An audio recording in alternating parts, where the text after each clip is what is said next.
Nós conversamos agora com Paulo Bus, médico pediatra e sanitarista, professor emérito da Fundação Oswaldo Cruz e membro titular da Academia Nacional de Medicina.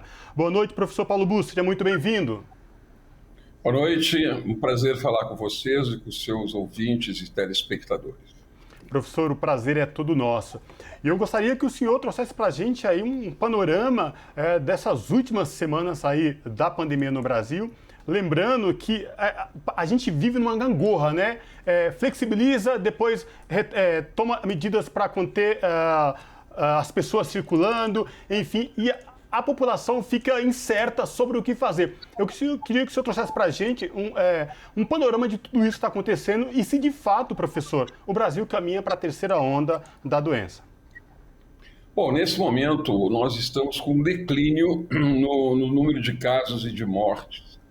Um declínio leve, mas que resulta exatamente de um movimento dos prefeitos e governadores nas últimas semanas de uma contenção da mobilidade social, né? De uma contenção da aproximação física que estava completamente desarranjada no período anterior.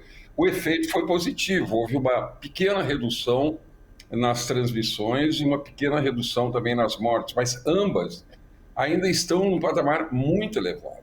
Então, as medidas de distanciamento físico das pessoas, a melhoria tem que ser rápida, urgente do transporte público, que para mim é um dos grandes fatores, né, de contaminação, porque o ônibus, o trem, o metrô, tipo sardinha em lata, continua, né? E não existe como, aparentemente, conter a sanha lucrativa das empresas que não se submetem a reduzir o número de pessoas do transporte público concedido ou do transporte público mesmo, né? E também ampliar todos os aspectos possíveis educativos para que, principalmente jovens, e as pessoas não se aglomerem, não, mesmo que nós estejamos num leve declínio, como você disse, uma terceira onda é perfeitamente possível? Sim, perfeitamente possível, se os cuidados físicos não continuarem, se os cuidados de distanciamento e os cuidados de higiene não continuarem. Por outro lado, a vacina. Nós estamos num período agora, já atingimos aí 18% da população brasileira vacinada, é muito pouco. Nós temos capacidade de vacinar muito mais, mas falta vacina, né? E continuam os ataques à China, que é o grande fornecedor de IFA, né?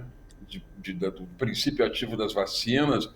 Não se aprende a lição, então o resultado é que nós corremos o risco, né, de que os chineses tornem mais lento também, tornem menor e mais lento os procedimentos que eles podem acelerar lá na China para a gente receber a IFA conforme o combinado, ou pelo menos sem burocracias excessivas. Então, eu tenho essa preocupação com esses dois grandes elementos. O primeiro é nós mantermos todas as medidas de distanciamento físico que nós já conhecemos e os cuidados pessoais e vacina.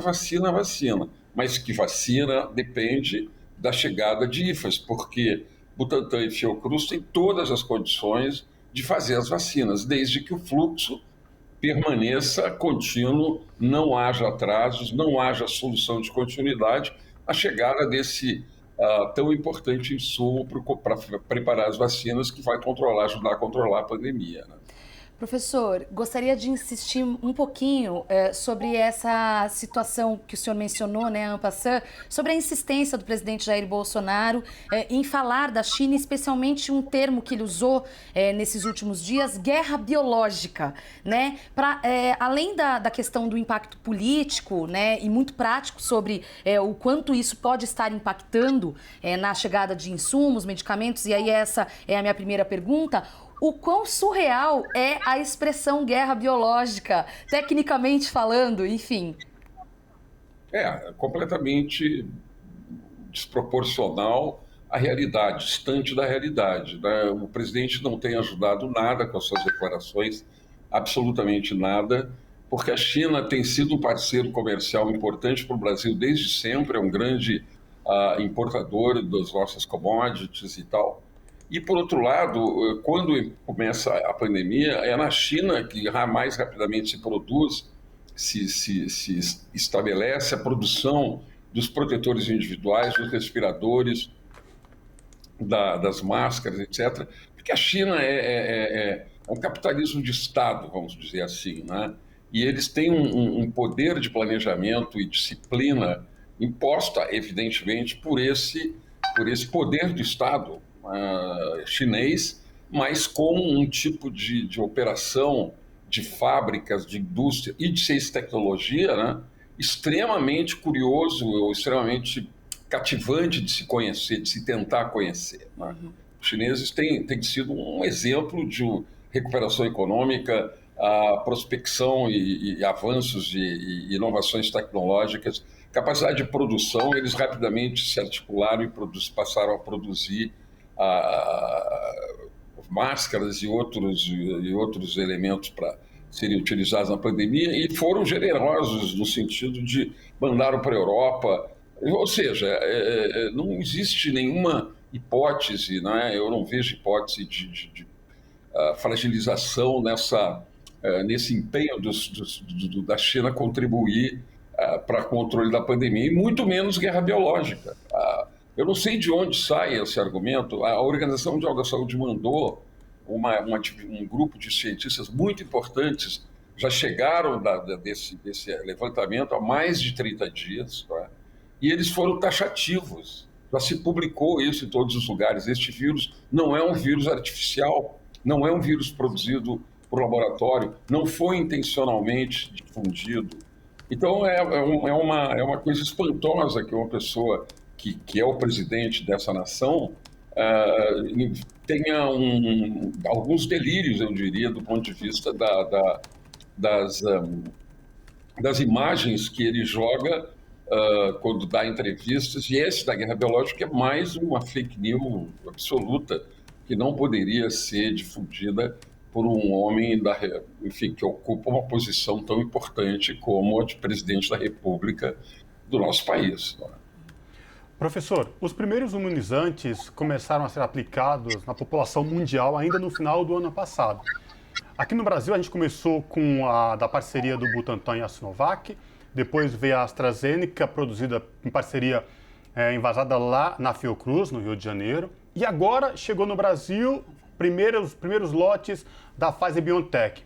Mas aí, professor, a pergunta que fica é, mesmo com tudo isso, não se tem ainda certeza de quanto será a vacinação e como será a vacinação para toda a população. A minha pergunta é, em 2021 nós teremos vacina para toda a população ou ainda isso vai demorar até chegar para toda a nossa população?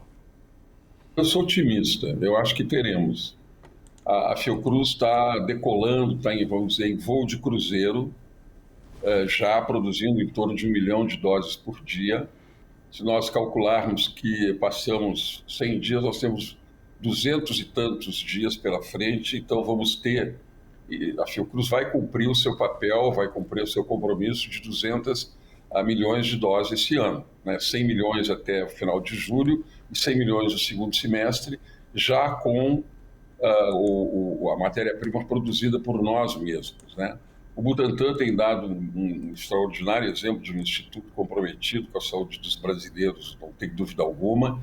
Já entregou 46 milhões e está negociando mais 54 milhões de doses, serão 100 milhões de doses.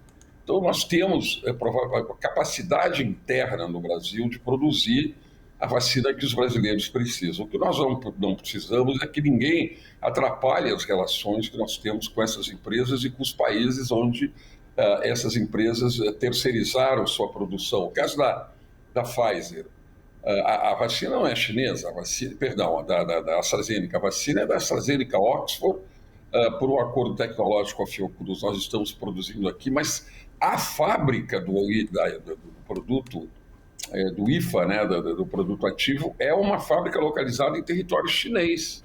Por quê? Porque os chineses têm capacidade, respondem industrialmente a essas inovações. Então, sabiamente, a AstraZeneca, a Oxford, descentralizou para a China a produção do IFA.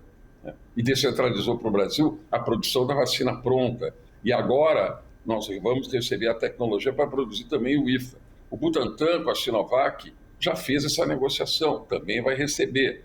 Então, nós precisamos azeitar hoje, agora, nesse instante, nós tivemos o noticiário, né, o embaixador da China está recebendo ninguém menos que o ministro da Economia, o ministro das Relações Exteriores e o ministro da Saúde do Brasil, demonstrando que o esforço de reduzir o dano causado por declarações impróprias do nosso primeiro mandatário está em curso em Brasília.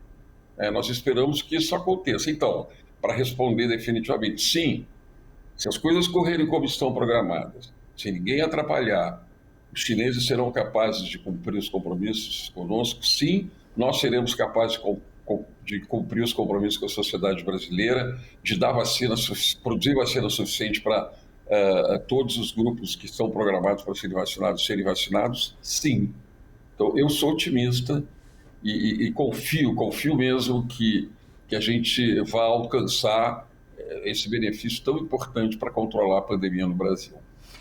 Professor, ainda sobre o tema vacinas, medicamentos, enfim, o tema de patentes ficou bem forte nos últimos tempos, justamente por causa da pandemia. A gente teve decisão do STF considerando aí inconstitucional alongar prazo de patente e também o anúncio por parte do governo de Joe Biden de que apoia a suspensão das regras de propriedade intelectual, de patentes, enfim, relacionadas às vacinas contra a Covid. Como o senhor analisa esse debate das patentes, sobretudo essa posição do governo dos Estados Unidos? Foi, talvez, a situação historicamente mais importante do ponto de vista de soluções para a pandemia que aconteceu nesses 2 últimos anos, 2020 e 2021. Sistematicamente, o governo americano é capturado nas suas posições internacionais pela indústria farmacêutica americana. Ou seja, o governo americano do Bush, do Trump, principalmente os governos republicanos, mas também o governo do presidente democrata Obama, nós analisamos dessa maneira, usamos essa palavra, eles são governos capturados pelos interesses privados das grandes indústrias americanas em qualquer campo. Qualquer campo. O governo norte-americano tem interesse na sociedade americana, na população, não há dúvida, evidente, mas quando se trata da questão internacional, as indústrias, principalmente a indústria farmacêutica, captura o posicionamento dos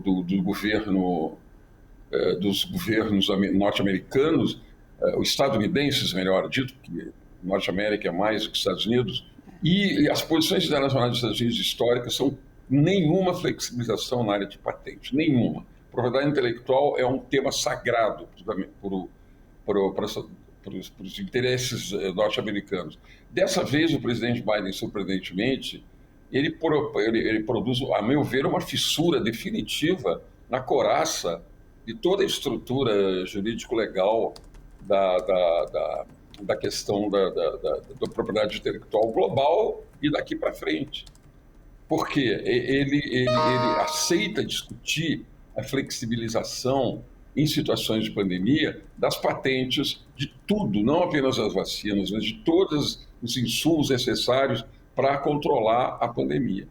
E no caso do nosso Congresso Nacional, foi muito importante a aprovação dessa medida, mostra que os nossos deputados e senadores estão atentos à questão das patentes, mas do ponto de vista concreto, não é inócuo, não terá grandes efeitos em relação à pandemia. Mas como postura do Congresso Nacional, não há dúvida que é um grande benefício e é uma prestação de serviço muito importante que deputados e senadores estão dando à sociedade brasileira.